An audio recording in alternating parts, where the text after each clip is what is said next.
Okay, and we're live. Let's just fucking do it, man. Almost 3 years, and the first time I said 3, 2, 1, go instead of 3, 2, 1, record. For some reason tonight, I decided to say it totally differently. Check 1, 2. Let's fucking do this, man. Let's fucking podcast, man. Let's look at us. Freeform podcasting. Yeah, man. Oh God, who's to say? I mean, you get off of a 12-hour shift, or you're staring down the barrel of a 12-hour shift.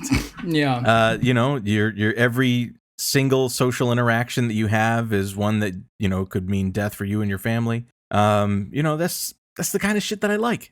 That's what gets me up in the morning. Hell yeah, dude. In fact, can I be an insufferable prick for a second?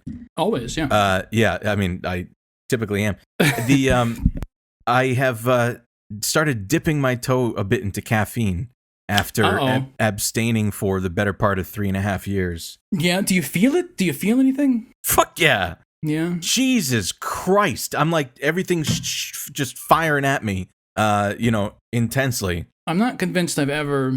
Well, I think I'm just used to it. I say that I don't think caffeine affects me, but I remember one time, like when I first came back from California, and like I hadn't had much caffeine. Like I wasn't like caffeine dependent like I am now. And I was at like the airport in San Francisco with my brother, and I got like fucking 10 like espressos something like ridiculous. Like I drank up like a bunch of fucking I drank a bunch of caffeine like right before we got on like a red eye flight. And, yeah, that's what you want on a 6-hour flight. Exactly. And let me tell you, man, it made it wonderful. Oh, did it? Yeah, I mean, I love flying normally. I just love it so much. Oh, that's nice. It was like, it made even better by the fact that I, couldn't sleep or stop fidgeting. Oh man! And on the red eye too. That's brutal, man. Yeah, it was rough. And like obviously, I mean, if it wasn't obvious, I hate flying. It's just incredibly I took it on face value. Actually. Uncomfortable to me. On that one, I was in like a window seat. I'm always looking for an aisle seat. I gotta have an aisle seat, man. I can't feel trapped. I'm 100% with you. I'm an aisle seatman myself. And I got to say this, like, I know this is an unflattering thing to say about oneself, but I remember I was on some flight and it was like kind of nighttime-ish, and I fell asleep, and I was sitting up, and I had my face towards the guy in the middle seat, and I had like my head turned to the left, pointed at him. And you know how like sometimes you can wake yourself up by like making a noise or something like that? Sure. I woke myself up, and you almost like replay that sound in your head. You like when you wake up for a noise, if it's like, the dog or the door, closing in the middle of the night or something like that, you hear that sound and you replay it in your head, and you're like, hang on, what's going on? I think it's like an evolutionary, safeguard or, little tool that we have built into us. And I had this sound in my head, and I realized it was me, that I had like literally moaned in this guy's ear. I went like this. I had my mouth open, fall asleep, turned towards him, and I went like, oh fuck! I still cringed thinking about it. I felt so bad. Hell yeah, dude. Now that we're getting older, it's like our bodies just become volcanoes. I mean, they're hot, emitting terrible gases, and it's all falling apart basically. And it's just, I just think we live in a famously unflattering time for us. It's just brutal. Oh my God. What's up? I just got a news story, that Pfizer is expected to ask the FDA to authorize its COVID vaccine for children under 5. Oh my God. That's huge. Yeah. Pfizer and its partner BioNTech are expected as soon as Tuesday to ask the FDA to authorize a coronavirus vaccine for children 6 months to 4 years as a 2-dose regimen, while they continue to research how well 3 doses work. Wow, fuck. Is it going to be like the same one? Yeah, I mean, so this is like the big fucking question that and I talked about this a lot on the last Dwight Spites episode, and I read this kind of like essay from a mother that was just expressing her extreme frustration at, the kind of like cultural rhetoric that we're talking about, especially from like, liberals broadly and moderates, to say like, oh, it's just the idiot, unvaccinated people that are holding us back and all that stuff. The reality is there's an enormous cohort of people that are ineligible for the vaccine and also, who are children under 5. And in fact, I was talking to my neighbor about this today, saying that he had just recovered from Omicron because his kids were in daycare and brought it back to the house to him. And that's how he was exposed to it and how he got it. And that's just like this. It's just so crazy. I even like had this thought today about like, how Omicron essentially is, however you want to put it, it's a vaccine resistant strain of coronavirus. And it's like, at least when we felt under Delta or whatever, when we felt that there was like a 90 whatever percent, efficacy in halting infection if you had your booster. And it was like, I went out to a restaurant and, we kept our distance, we kept our mask on every time, wait staff was near and stuff like that. And that was very, but at least I felt like I could get out and like I felt like I wasn't going to get infected. But now with like a relatively vaccine resistant strain, it's like even 6 months from now, will I feel comfortable going out? Will I feel comfortable having, social interactions without giving the people that I'm meeting with like the fucking, an interrogation to see where have you been? Where was the last time you got vaccinated? Do you have any potential exposures? Like, let's stand outside or let's keep masks on or something like that. And that's the way I've been doing it. I've just been on the way upper end of like cautious with this shit. And I have not yet been mad at myself. I have not yet been mad at myself for being too cautious. Yeah. I have been mad at myself where I felt like I wasn't forceful enough when somebody was talking to me while they had their nose underneath their mask underneath their nose and stuff like that. And I just spend the next 3 days convinced that I was getting COVID. I got one of those fucking ear temperature readers or whatever, like you put it in your ear or whatever. I sat, no shit, like last night I was convinced that I had COVID and I was feverish. And I just sat there like with the thing in my ear, like maybe every 5 minutes testing my temperature and be like, 98.9, that's close. Yeah. My favorite thing to do is like convince myself that I'm dying somehow. And COVID has been great for that instinct. Yes, dude. Yeah. I fucking hate it, man. I hope this isn't too controversial to say, but I'm not having a great time. I'm just chilling. I'm okay. Are you? Yeah, I think I'm doing all right. My cooking skills have never been better. I'm just kind of focusing on the things that I can control, right? Like the things that are in my immediate control. And that is, at least I can have some good vittles. So that's the idea. Yeah, I mean, it is grim to think about that, I just don't know that we're ever going to see any kind of end to this. I feel like this is just going to be kind of just a thing. This is just like a new illness that is just going to be circulating for forever. It seems like, I don't know. And an illness for which you don't get to take sick days, like you just are masked or whatever. Yeah. And or has set a precedent to say that anytime you're sick, you still come in, you just wear a mask, or you're, or you work from home.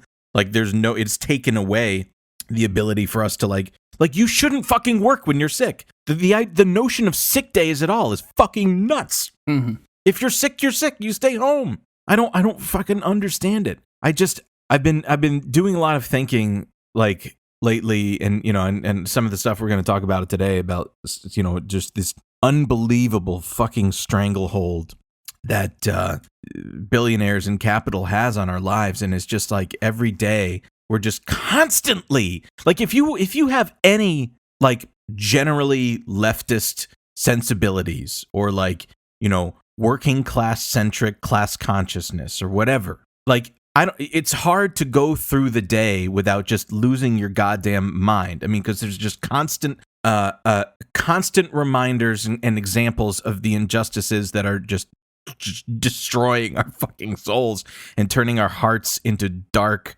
hardened, awful little piles of coal. I might be projecting here, but I just couldn't get away from this thought the other day because I was reading this Washington Post article that our producer sent to me, actually, called "The Moral Calculations of a Billionaire," and it was just talking about what's enough. And it says here, after the best year in history to be among the super rich, one of America's 745 billionaire wonders, what's enough? What's the answer? And it talks about how he's just like, he doesn't do anything. He just sits at home in Florida he calls up to his trading desk in New Jersey and says, "How much money did we make this morning in the first hour of trading?" And then he's, good, okay. And just hangs up the phone and then does that again to some poor schmuck in Jersey, freaking 2 hours later. And then I had a thought, because he thinks about this, and I'm just going to read this just super briefly. It says, I don't want to say it's all play money at this point, but what else could I possibly spend it on? He sometimes wondered. His wife's walk-in closet was already bigger than the South Bronx apartment where he'd grown up. Their Florida home had a custom-built infinity pool, and in 5 years he'd never once gone for a swim. Can you? Oh my God. Anyway, but it says here he was like at the bottom. It's so the lack of self-awareness is so insane. Billionaires shouldn't even exist in America, read one note he'd received after he went on TV to recommend stock picks. One day we're coming after all of you with pitchforks, read another message. Wake up, moron. You and your insatiable greed are at the root of our biggest societal problems. And it says here, he responded to most of their personal emails, kept a record of the occasional death threats, and wrote letters to politicians such as Elizabeth Warren, Senator Bernie Sanders, Representative Alexandria Ocasio-Cortez, whenever they criticized billionaires in their speeches, because he couldn't understand what exactly had he done wrong. What rule had he broken? And I had this thought, which I just couldn't. I was a bit caffeinated this morning. And for the record, I'm doing half calf.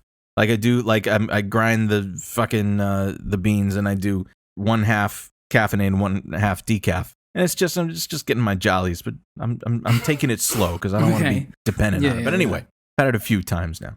But I was all jacked up this morning, and I had the thought, which is this guy, for example, he's 78, and he, God willing, he won't be with us much longer. And who is this guy? Who is this? Leon Cooperman. Leon Cooperman. Is that right? That sounds familiar. Yeah, it does. It did sound familiar, and honestly, I just didn't even have time to. Oh, I know this guy. I'm looking him up. Wasn't he the guy that cried? Yeah, I think air. Yes, please play it here. So let him make his own decision. I am not in favor of all this impeachment inquiry.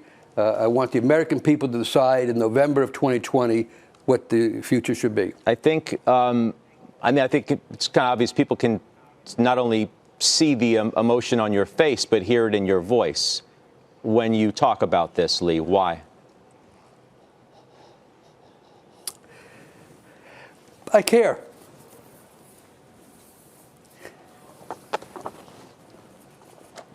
That's it. God, what a fucking nerd. Anyway, yeah, the vilification of billionaires makes no sense to me. Cry more, you fucking monster. Anyway, the point of it is that when he dies, that trading desk up in Jersey isn't going away, right? And we've talked about this a million times. Capital will always seek to perpetuate itself. Sure. Capital itself, and somebody sent a reply to a tweet of mine or something like that said it was like a law of the universe, like how planet. I think there was how planets are formed. Gravity just comes, everything just comes towards each other, and the more gases come together, the more gases are attracted to it. It's just like the way a law of the universe. And I see that translated into capital.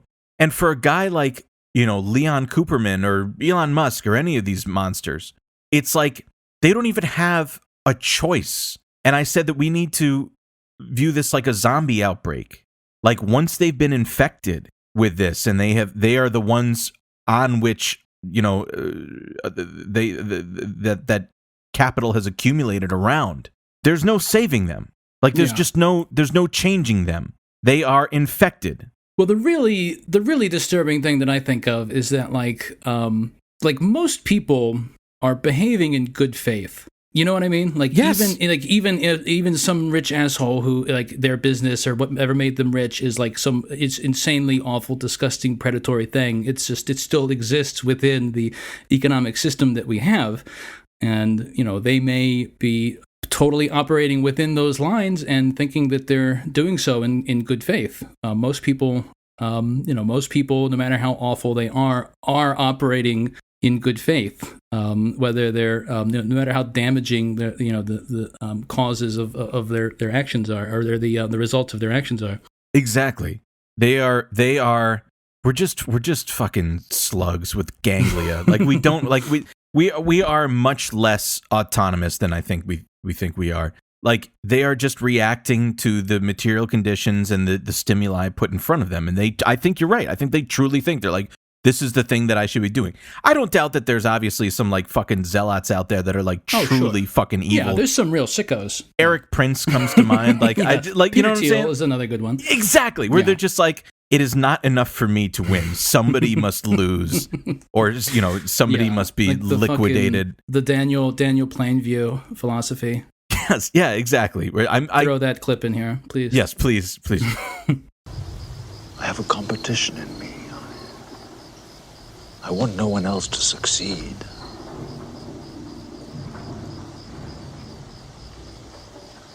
I hate most people. Yeah, but I don't doubt that, some fucking psycho like that has a mercenary army is like personally making the calls like, I fucking told you to douse their bodies in diesel and torch them. But like, that was dark. But I think like, and what's so crazy is like, you can't explain, like I couldn't sit down to Leon Cooperman and be like, think for a second, like take yourself out of your life and put yourself into my shoes. Somebody that has, I hope none of my creditors are listening to this, but some has upwards of 5 digits worth of debt.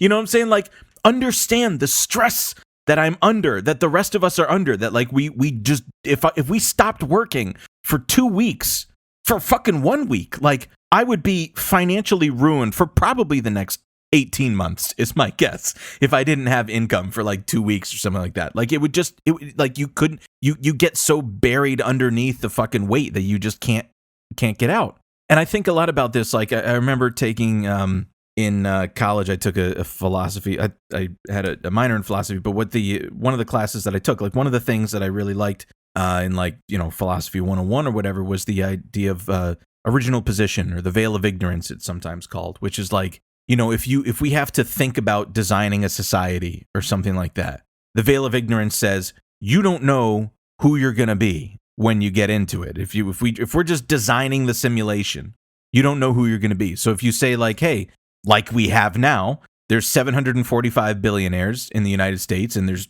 330 million of us, would you design a society like that if you didn't know whether or not you were going to be one of the 745? Fuck no. It's insane.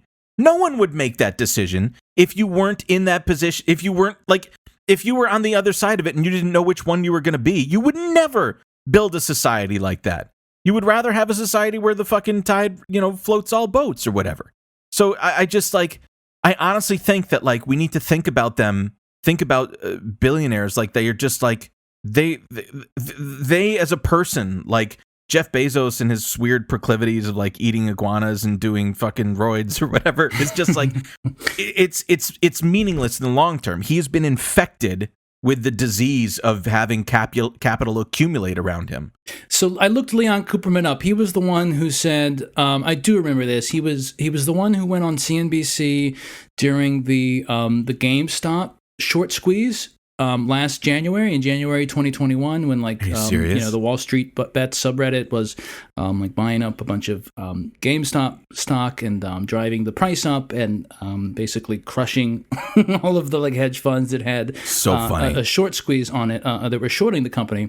And he's the one that went on CNBC, and he said it was angrily saying it was caused by, quote, people sitting at home getting checks from the government. Fuck he also says he also attacked President Biden, whom he claimed to have voted for, regarding potential capital gains tax increases, saying, quote, the fair share is a bullshit concept, and it is just a way of attacking wealthy people. Yeah, I mean, maybe maybe I was a bit generous so in saying that everybody is operating in good faith. A lot of people, I think that, like you're saying, once you get to, once you get to that point where you've just sort of accumulated so much capital around you to the point where you just can't even function or interact with like normal people in any sort of meaningful way. Yeah, it does fundamentally change the way you view the world. Well, that's why I didn't. I was trying to avoid using this term, but like I might have to, and please forgive me if this is insensitive or whatever. But like it just reads to, it's like a terminal illness. Like these people will never recover from the fucking sociopathy that like comes to them when they become have that much capital accumulated around them. Because again, like I said, it's not them. Like that's like the concept that's very becoming more and more popular now is for these extremely rich families, is the idea of a family office. And like it's an entire like sector of the economy now is like, and there's recruiting for that. Oh, it's like, are you in hedge fund? No. Are you in private equity? No, I'm in family office. Like it's its own thing. And the idea is to continue the wealth and grow the wealth for generations that have not even been breathed into existence yet. And that what that reads to me is it's not about the individual being a billionaire. It's the capital that surrounds it. The billionaire is incidental. He just fucking won the lottery. He just happened to be the lucky person that was being dictated by the evil fucking entity to go do artisanal mining or to do palm oil harvesting or to do fucking Roundup and all that shit. Like it transcends the individual is what I'm trying to say, which is I think so scary. That's the thing that like terrifies me about it, because it's like even once I'm saying this completely fictionally and just like in a totally whatever scenario, but even if you were to get rid of the individual billionaire, like that capital would still exist. Yeah. Like if Jeff Bezos fucking vaporized into the stratosphere on one of his weird rockets, like Amazon would still exist, and people's living conditions and accidents in the workplace would still happen without him. He's not even CEO anymore. Dude, I wanted to talk to you about this quick. Yeah. Just because, like, speaking of maybe lack of capital, I saw a Bloomberg article that came out, I think today or yesterday or something. Yeah, it was today, saying Prince Andrew's costly U.S. court battle puts strain on finances. Aww. Did you happen to see this? Oh, no, I don't think I saw that particular article. I know he's been whining. Yes. Yeah, I know he's been whining. Well, it says here, the disgraced royal is facing 7-figure legal fees, at least, if Virginia Giuffre's sexual assault suit goes to trial, according to 2 lawyers surveyed by Bloomberg, while the cost of settling is expected to be well in excess of $5 million. And check this out. With a personal fortune estimated by his private bank at $6.8 million in 2017, funding the fight would be a challenge. And this told me 2 things. It had like 2 thoughts that came to my mind when I read this. The first one is, what a breathless reinforcement of the idea that people with resources will have a completely different experience with the criminal justice system. Like, just breathlessly, they're just like, oh yeah, no, he's going to need at least $5 million to beat this thing. Like, it's just zero like reflection on whether or not that's like, anyway. I think one of the fun I've seen a lot of and there's been several articles in this genre going back over the past year or so, but in particular recently there's been some, because the Queen is coming up on her I guess it's the Platinum Jubilee or whatever, fucking based on I guess however long she's been the Queen there. But there's I've seen several things written about like does Prince Andrew's legal battle cast a dark cloud over the Queen's otherwise celebratory jubilee or something like that? And all I can ever think is good. I hope so. Yes. I hope that I'm happy that this is how she's experiencing the last bit of her life, that her son is being outed as a pedophile and a sex trafficker. That's good. Exactly. That's good that that's happening to them. She is coming up on her state funeral, so she's been dead. I mean, she's been dead for months. Let's be real. But also, just like the second thing that crossed my mind when I saw this was, call it the better part of, I don't know, I'm not a scholar, but the better part of 350 years of a British Empire, colonization of, the North America, the colonization of the fucking Indian subcontinent, like South Africa, like again, Australia. I mean, just the Caribbean. I mean, so total, like a total destruction of basically Earth. They invented capitalism. I mean, just the death count and the unblinking rictus of capital and empire to just smash everyone in its path to come to get, to accumulate and to hoard resources. And the fucking crown prince only has fucking 6.8 mil. Like, easily within a 30-mile of radius of me, there's at least like 4 or 5 dentists that have been retired for 20 years that have that much money. Sure. Like, I'm probably way undercounting it too. Oh, absolutely. You know what I'm saying? Like, yeah. Just in like Port Washington, New York alone, like there's probably at least like just a machine shop owner that has a higher fucking net worth. That one really hurt. I just cannot believe that this is breathlessly being reported on without just people melting down. That is sickeningly misguided. Well, it's funny that the British as well have just been like you don't have any actual power anymore, but you can keep all the money. You can keep the millions and millions of dollars, and just keep fucking just being rich. I mean, it's so funny as well that there's people who like I was, because I'm a real sicko as well. I was looking up, like, I think, I don't remember how I got down the rabbit hole, but I think I was like looking up footage of Prince Andrew from the Falklands War, and and I found this video, and I can't remember. I don't think that the YouTube page was like run by the royal family. I'm not actually sure, but it was like dedicated to like, we love the royal family and we love posting stuff about them all the time. And they posted sickos. Absolutely. And they posted sickos. And they posted this since, like, within the past year, since all the Epstein stuff with Prince Andrew has come out. And like they posted this like long video of like him as a young man in the Falklands War. And many of the replies were like, oh, he was so handsome when he was younger, and like people who were like Jesus fawning, Christ. fawning over the royal family. There was one, I wonder. I'm sorry, but that's like indistinguishable from like the fucking psychos that were like fan clubs for like Ted Bundy and shit. Yeah, I've got to find it, and because I took some screenshots of some of the replies, and I it's only going to do it justice if I read it verbatim, because one of them was just so fucking funny to me. Let me find it. Okay, here we go. I'll read. I guess I'll read some of the other ones off first. I guess it's the Royal Family channel. Maybe that is their actual channel. They have 1.45 million subscribers.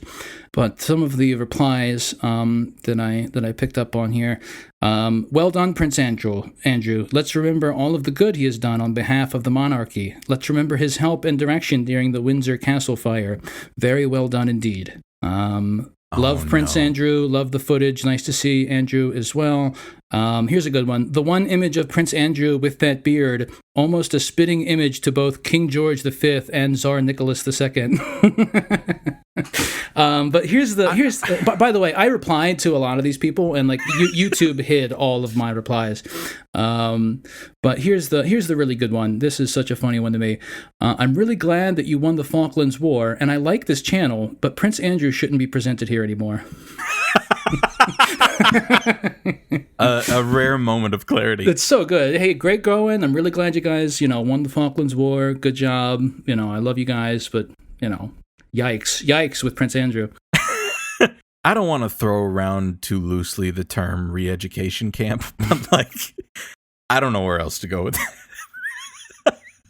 What do you do with these people? Where do you possibly go with that? Any reverence for any royal anything is utterly bizarre. Utterly bizarre. Just people just dying to be subjects. That I'll never I couldn't. There's no part of me that identifies with that. I had a guy. There was a guy on Twitter. I'm trying to. I think. I'm sorry. Wait. Yeah. Using the veil of ignorance. Yeah. If we had to design a society, these people would be. We can't have them. we just can't deal with it. There was a guy like a couple months back, I think, that like he had to have been just like searching on Twitter for the phrase sovereign citizen, because he just like, as soon as I posted that phrase in a tweet, he like jumped into my replies, and he was like a monarchist. He was like a libertarian monarchist who also figure that one out. But it gets better. A libertarian monarchist who also doesn't think that the current royal family is legitimate. And I would really, like, several people asked him, like, well, who, please, I'm dying to know who is the legitimate king of England. Please. But we never got that answer out of him, unfortunately. Psycho shit. Before we get to some of the stuff that we wanted to talk about with those candidates, I had to share with you the story, which I think you know what it is already. I'm pretty sure. I think it came out yesterday, and I almost took it immediately to the Discord, but I don't think I did. All right, which is the one you think it's the one about the couple that were like selling fake vaccine cards from Amityville. Yes. Which is where I lived before I left New York. I know. Oh, fucking hell. It's so good. It's so perfect. I think about Long Island a lot. Oh yeah. It'll never leave me. It's always once it becomes a part of you. It's so close to me, and I spend a good amount of time in different parts of it or whatever, just for going here and there, and like it will never leave. It's fascinating to me, dude. I don't know what is happening in the water supply, or I don't know what, but it is fucking shocking. Anyway, so let me just read here from the New York Post. And I feel bad because I thought I was like really in on this. I didn't think a lot of people knew about this until I saw today Susan Sarandon tweeted about it. But anyway, well, I read everything the New York Post publishes. It's seriously, I read a lot. I know. I read a lot of their stuff like a sicko. I'm mostly into it for like they're like every fucking like media outlet does some degree of like propaganda. Yes. But man, the New York Post really goes above and beyond. Hold on, I went real quick before I thought about posting this a few times, but I just don't even know what I would say. But I took there was a screenshot. I was reading some fucking like New York Post article about some fucking cop, like a few weeks back, and like this one line from this article is so fucking good. I absolutely have to share this with you. Give me just a moment here. While you're looking that up, I just have to say, you know what? This is why I like the New York Post. Remember that scene in Men in Black where they have to like fucking Tommy Lee Jones and Will Smith have to like find out some information, and they're like, we got to check the hot sheets, and they went and picked up like the fucking tabloids, like the shit next to the cashier or whatever, the rags or whatever. Yeah. What would scare Regic so badly that he'd risk a warp jump with a newborn? Let me check the hot sheets.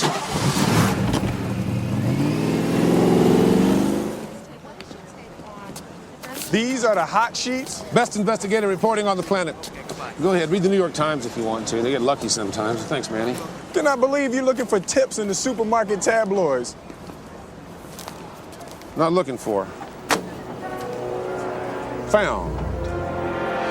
But the point is that like there was actually good information in them for their purposes. Like that to me is what the New York Post is for me, because sometimes there's like little, like we were talking about earlier, like little moments of clarity where they actually, I'm not going to say good reporting. I'm going to say reporting that happens to read like of some value, where like they'll think, fuck, I'm losing control of my fucking words. They think that they're doing like a dunk or a gotcha, but they're actually telling on themselves and their own ideology and shit. Anyway, go ahead. All they do is tell on their own ideology. I mean, you look at like the New York Post Twitter account, and it's like every article posted, it's just like a litany of like every crime that happened in New York that day. They have to like do like the crime wave stuff and like the pro cop stuff. But here's I did find it, and this is just it's just a single sentence that really resonated with me. That was in this New York Post article, not an opinion piece. This was an actual article. But here's the quote here: "To the general public, and sometimes even myself, it's easy to view law enforcement as superhuman. But let's not forget that they're human just like us." So true. I'm always saying that. That's so true. Somebody make that as like a cross stitch for me. I want to put that on my wall. Oh man, it's so Jesus good. Christ. But yeah, let's hear about the COVID folks. So anyway, it reads here: cash injection, whatever that means. New York nurses busted for forging vax cards in a $1.5 million scheme. Now, let's just read this and then let's dissect it. It says 2 Long Island healthcare workers were busted for allegedly forging COVID-19 vaccination cards in a cash injection scheme that raked over $1.5 million. There's a lot in that, but let's just keep reading and we'll break it down. Sure. And for the record, they weren't just forging them, and you'll understand in a second. Julie DeVono, a 49-year-old nurse practitioner, and Marissa Uraro, a 44-year-old licensed practical nurse, are accused. This is like not even proofread because it's the New York Post. It said are accused $220 for fake cards for adults and $85 for children. So they were selling $220 for fake cards for adults, $85 for children. As nurses, these 2 individuals should understand the importance of legitimate vaccination cards as we all work together to protect the public health, said Suffolk County Police Commissioner Rodney K. Harrison. That's amazing that you had that audio clip of him saying that. Isn't that great? It was not easy to track down. Yeah. The women allegedly ran the scam from November 2021, which was 3 months ago. Yeah.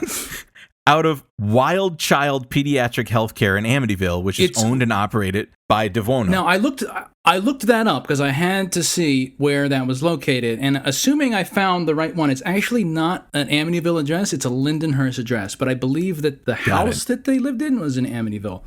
Got it. Yeah. So, again, $1.5 million in 3 months. How many people... It just shows like on that fucking island, not only the demand for fake vaccination cards, not only those willing to go through it, but those that like found them and executed it. I'm talking about like the people that wanted to get it. Yeah. And this is the part that's fucked up. This is really fucked up. The duo would then add the bogus information into the New York State Immunization Information System to falsely list the individuals as vaccinated. That's fucked up. Yeah. So, like, if they were, if they go to in New York, there's an app called Excelsior Pass, and like you can like this is what you use to go in. This is what you used to go into restaurants. In lieu of a vaccine card, it's just like a little app, and it shows you that you type in your name and your date of your second dose and stuff like that, and that's how it proves that you're vaccinated. Investigators uncovered $900,000 in cash at DeVono's home. Financial records at DeVono's home allegedly showed the duo made off with more than $1.5 million in profits, which to me says like they were able to figure out how to make disappear $600,000, but they were raking in so much that they had that much fucking liquid cash sitting there. Like they were probably just like, I don't know how we're gonna deal with this. I don't know how we're gonna launder this. Let's just keep getting, make hay while the sun is shining. Stuff it in the mattress, yeah. Exactly. Fucking crazy. But that's not even the best part. And of course, this I saw this from Mickey Halpin on Twitter. The husband of the owner of the pediatric practice owner. Here's a 2020 article about him. I gotta say this name. This is in the New York Daily News. This was written by Rocco Parascandola. Rocco, find me in the DMs. Soft landing for cop accused of flying NYPD spy plane in penis-shaped route. I mean, to be fair, pretty cool, honestly. For what it's worth. The cop accused of flying an NYPD spy plane, which that alone. Yeah, that is, they're just really burying the lead of that one. Jesus Christ. In a penis-shaped route, got a soft landing. Come on. a soft landing Thursday when he agreed to forfeit 5 vacation days as punishment. Officer Darren DeVono's deal with the NYPD is a lot less severe than the 30 days of lost vacation time he faced had he been found guilty. This is a fucking joke, man. This city is a fucking joke. It is such a joke. So yeah, that happened. DeVono was accused of misusing a federally funded $4 million Cessna. This is what we have instead of healthcare, just so you know. Yeah. Give the NYPD fucking predator drones. I hate it so much, man. I could go on forever, and I think we should have, like, at some point a dedicated Patreon on, like, Eric Adams and the New York City Police Department, because of the fucking, you saw the cop response on, and the sea of the sea of officers. Yes. For the state funeral for the officers that died. I'm just, I'm only saying we had them all in one place, and we really, all right, missed the boat. I actually think we can't. I actually think we can't publish that. It's fine. No, bleep that. No, it's fine. It's I don't know. It's a wink, wink, nudge, nudge. You know what I'm saying?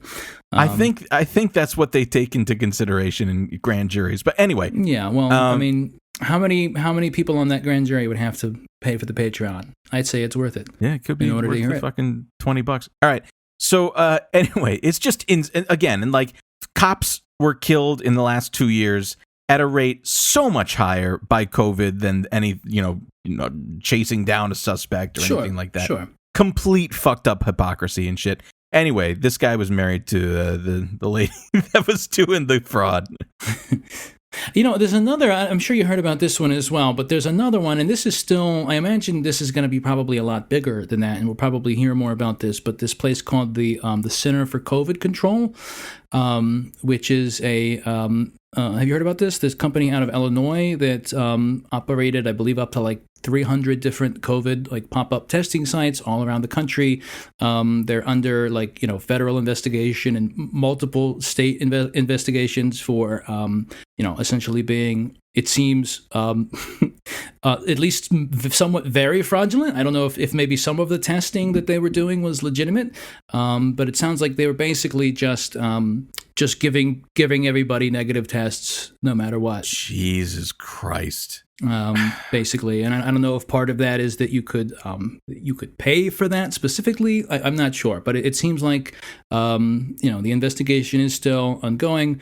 But yeah, there's definitely evidence of people while they're still waiting in line for their test, getting the message saying that their results are ready and that they're negative. No fucking way. Yeah, and it's very hard to sort of several journalists have tried to track down some more information about this company and who owns it and stuff like that. And I think it's been very difficult. I believe they have identified the folks that do own it now, and I guess they're ever since COVID, they've been posting all over social media about they bought a boat and a house, and they've been posting all of their come on. You got to be better than that. They're at least do fraud money. well. Yeah. I mean, we're gonna. I mean, there's gonna be so many. I'm sure so much fucking fraud went on as the because everything. I mean, the government loves to give out money. Just for people who are running a scam. They love it. Yeah.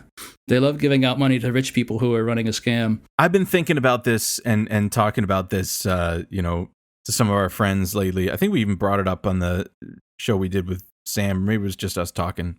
And I was just like, am I the only one that's not involved in some caper in a scam? Especially with the NFT shit. It's just everything I just see a sea of people seemingly getting rich on these very finite transactions. Yeah. Completely fraudulently. Yeah. Well, I mean, it seems like in order to get rich on NFTs, you're almost certainly already have to have made a bunch of money on cryptocurrency or something like that. Like the people who are making money are the people who are like, flipping them and stuff like that. And in order to do that, you already have to have a lot of money because these things are fucking, ridiculously expensive. The vast majority of people who are buying them up, I think, are probably, maybe normal people who maybe got lucky by being an early investor in some kind of cryptocurrency or something. They have money to burn, and they're just fucking sinking it into like pictures of monkeys that are going to be worthless in a year, dude. Well, it's interesting. It's interesting as well because we've been seeing there's been a really big push. I feel like particularly in the past couple weeks, like with the clip of Paris Hilton on Jimmy Fallon's show. There's been like a whole lot more of like celebrity adoption of this and trying to push this and promote it on people. And it's interesting to me that this sort of going into kicking into overdrive, trying to promote these things and convince people that they're a good idea is happening at the same time where cryptocurrencies have lost 25% of their value in the past couple months. Like Ethereum, the price of Ethereum, which is what a lot of these, most of the NFTs, either Ethereum or Solana, is like what's kind of used to pay for them.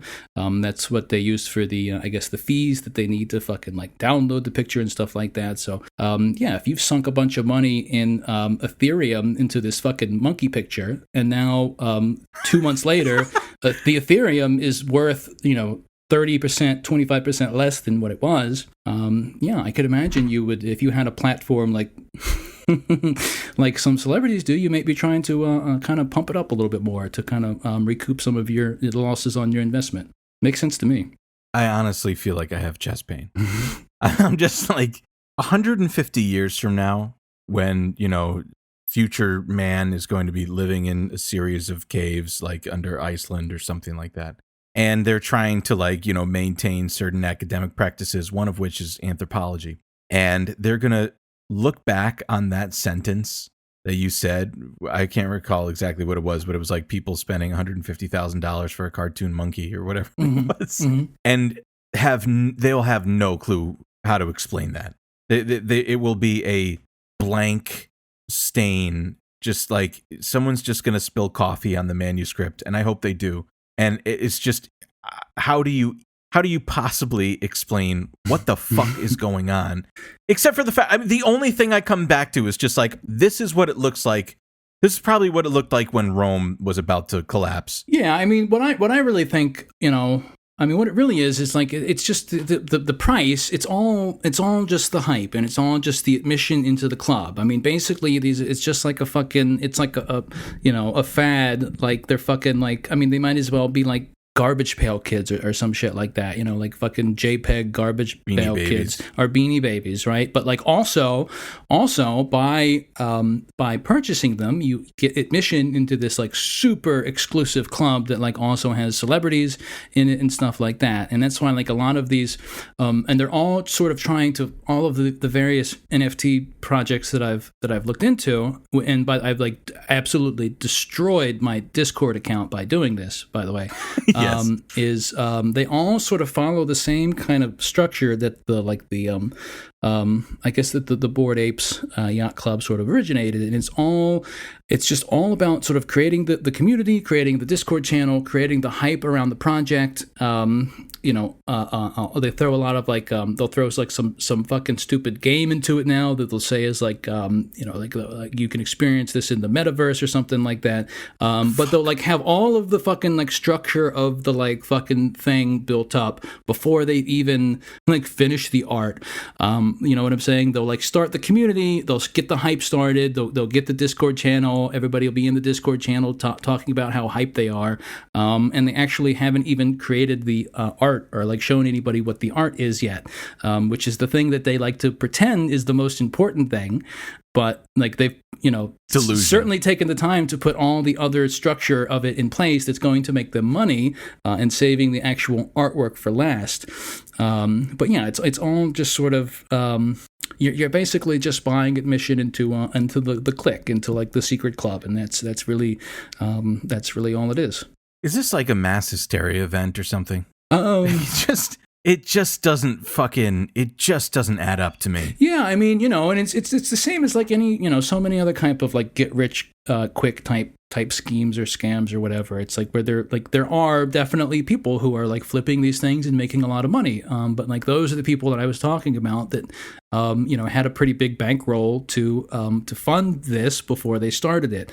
And for every person like that who's actually turning a profit, there's thousands more people who are going to be left holding the bag, who are going to spend money that they don't have on this stupid shit. And then the bubble's going to pop, and then then who are they going to sell it to? I just think about too, like, tell me if I'm misunderstanding this, but like, the amount of, let's just say energy, like literally energy that it takes to make Bitcoin. Yeah. And, in the drive up to $60,000, and now it's down at like 30 something thousand or something like that. Yeah, I think it's like 35 right now, 36. And that all that value is lost, but wasn't the energy already expended?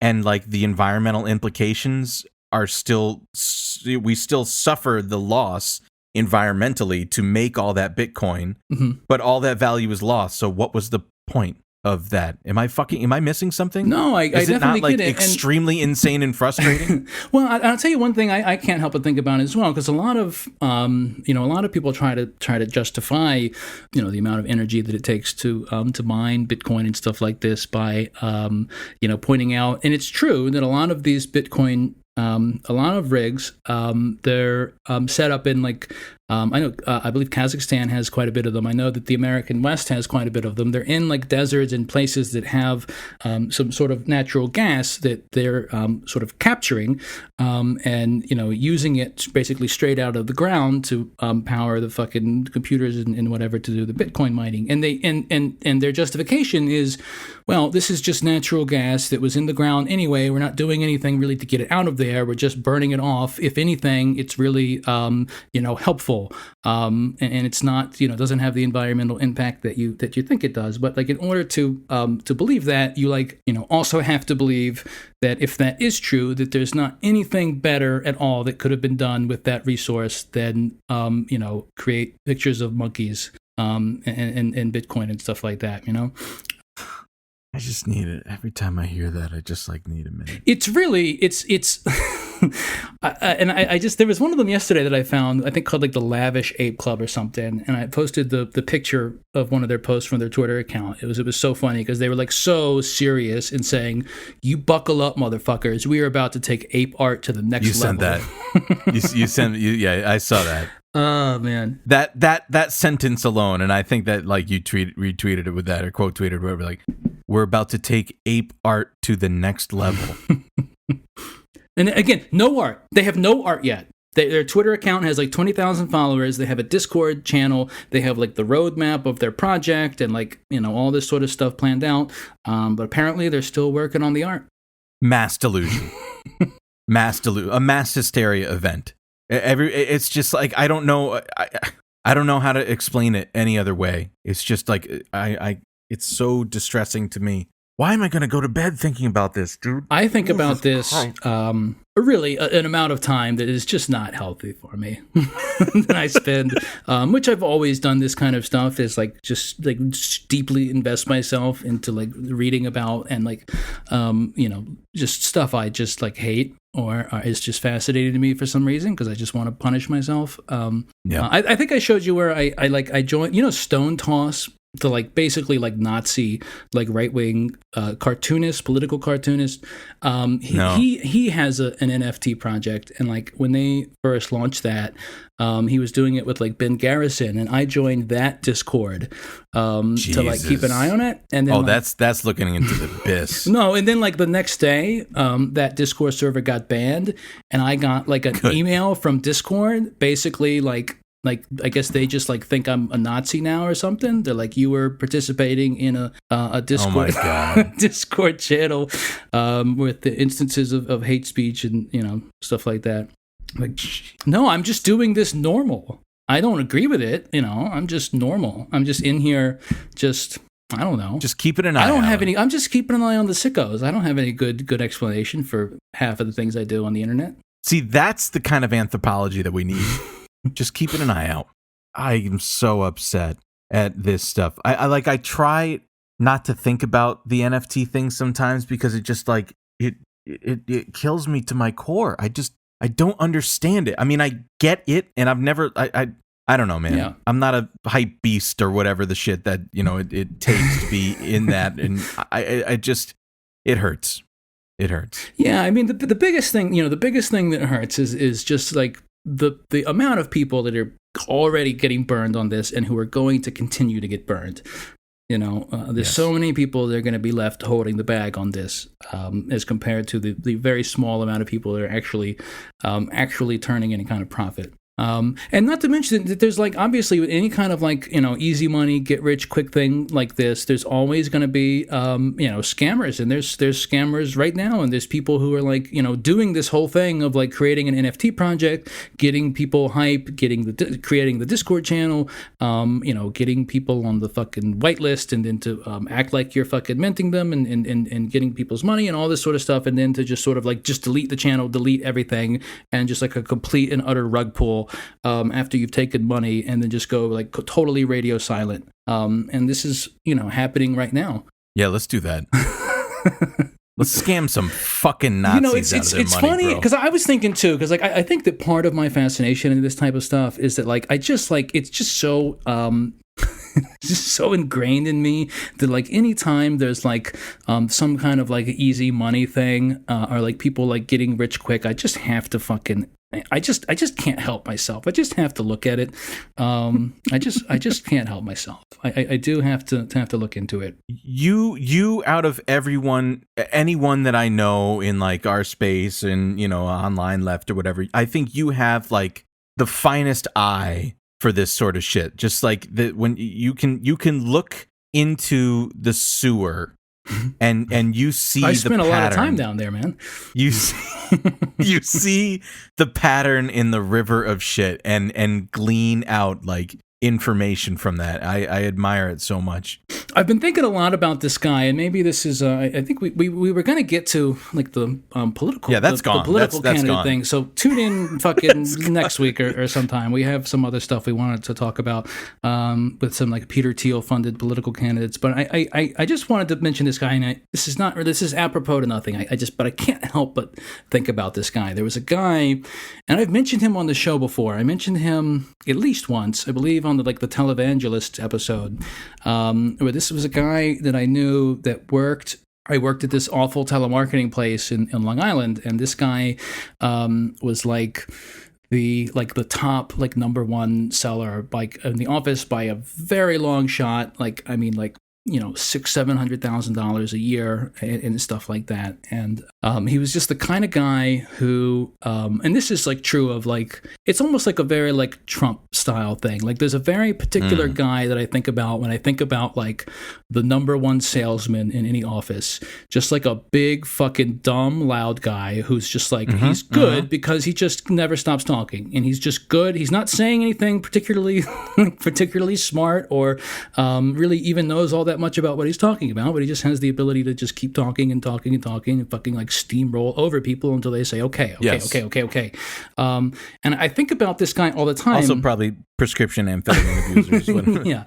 And I think about this guy all the time because like it's so funny to me, and it's so strange because like at the end of the day, for as good as he was at what he was doing, which was like being a salesman, he was like incredibly gullible and like a sucker. And like in the relatively short amount of time that I worked there, I saw like several examples of this. Like he got I remember there was one time where like he got scammed by like some telemarketers that like called up and like told him they were like from the computer company or something.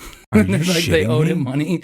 So like he did this. It's the oldest one in the book. He did this on his work, like in the office, on his like he basically like gave them control of his work computer. Are you and yeah, and I don't think fucking moron. I don't think he actually sent them any money, but they ruined his. They took control of his computer. And I remember like the IT guys in the office are like, what do we even fucking? I don't know what to do. Like I don't know how to, you know. But I couldn't believe he fell for that one. And then the other one, which is like even grimmer, and this is the story I mentioned on the episode we did about televangelists. is that this guy was extremely, extremely religious. Right. And so many of, again, these like so many like very, very wealthy or successful people, like people who have earned all their money doing the kinds of things. They sort of have to have this sort of religious streak to them to sort of like convince themselves that they're still a good person and sort of justify the way that they live their lives and everything like that. And the church that he went to, it was like a prosperity gospel type church. Yes. And like where the preacher, like the preacher or whatever, and he would always go around the office and like hand out cards and invite everybody to his church, and he like he gave them to me one time. I got invited to his church. I never went to his church. But like he just very suddenly got diagnosed with terminal brain cancer. This guy, I do remember this salesman. Telling about and this. Then over the next, how old was he? In his mid-50s, maybe late 50s. Shit. And over the next, and he was dead within 2 months. And over that, Jesus Christ. And over that 2-month period, his pastor bled him dry. Like basically, like told him, God wants you to empty out your bank account. Like this is what's gonna save you. And that's how his life ended. He fucking gave all his, he gave all this fucking money away to this, like, someone who was, I guess, like an even more despicable sort of scammer. And I don't know. I mean, again, like I said, that's apropos of nothing, but I just can't help but think about that, especially in the context of like talking about the NFTs thing. It's like for every fucking person who's, there's a fucking like scammer, or there's somebody there ready to take your money if you let your guard down at every fucking turn, no matter how, even if you fucking like know the game, as this guy did, but still couldn't see past it when he was being taken advantage of in that way. And it's grim. It's really grim stuff. And he gave away his kids' inheritance, basically. Jesus, that's bleak.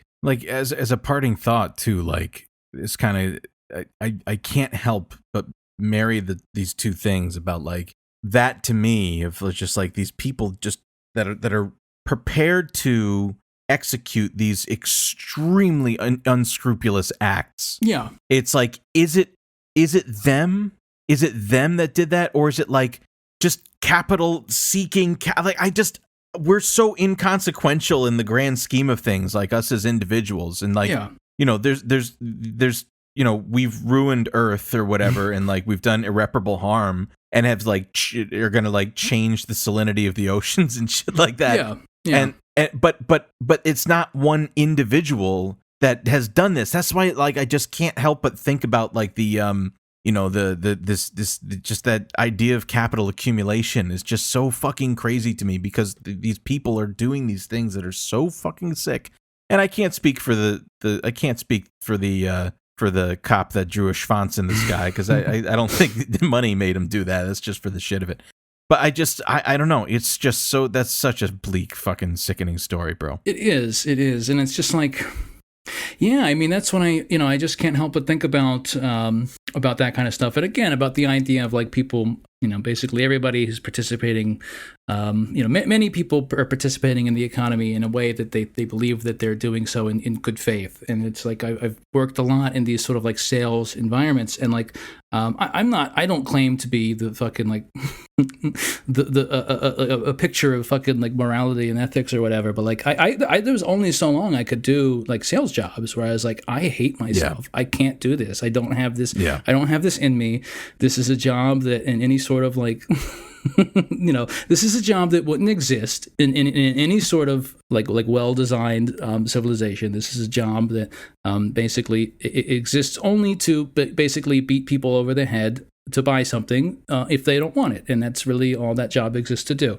And I just like, for me, I just could not do that, but for so long, without hating it and hating myself and never wanting to ever fucking do it again. But like a guy like this, I would hear him fucking like, on the phone all day in his office, like basically like, screaming at people basically and talking over to them until they like fucking like cried and wrote him a check. And then he would like, go to church and go around the office and invite everybody to his church and pray for people. And, and he probably, I'm sure he never thought that he was a scumbag. He probably thought he was doing them a favor. He probably really believed in what he was selling, I guess. I don't fucking know. I just can't. Insane. I can't make sense of it. Can't make sense of it. Well, this has been a fucking stochastic. This has been a roller coaster, bro. Yeah, man. Jesus Christ. It's 11 o'clock at night. We got to fucking get up and go to work tomorrow. What a joke. All right, folks. All right. This has been something. We'll see you next time. Good night. Stay cool, everybody. It's wonderful. Pineapple gang. I get the money repeat. I could do this in my sleep. I just spent some money on a brand new NFT. I got crypto keys, yeah, that's why they envy me. Glow, then I skirt off like a brand new SRT. I got NFTs, I got NFTs, I got NFTs, I got NFTs. Baby, I'm no fungible, it's wonderful to me. Say your love been ringing, cause the money calling me. I got NFTs, I got NFTs, I got NFTs, I got NFTs. Not fungible, wonderful, got pineapples on me. Pineapple the gang, and it's pineapple the tea. I put my rice in the on me. I run it up with my bromie. Spent a little bag on Ethereum. Best believe I got the want me. We on the island like Coney. Oh, don't know this ain't no phony. He put a car in the Donnie. 27 racks on the pony. He put 27 racks on the pony. He really burning that on me. I get the money repeat. I could do this in my sleep. I just spent some money on a brand new NFT. I got crypto keys, yeah, that's why they envy me. Glow, then I skirt off like a brand new SRT. I got NFTs, I got NFTs, I got NFTs, I got NFTs. Baby, I'm no fungible.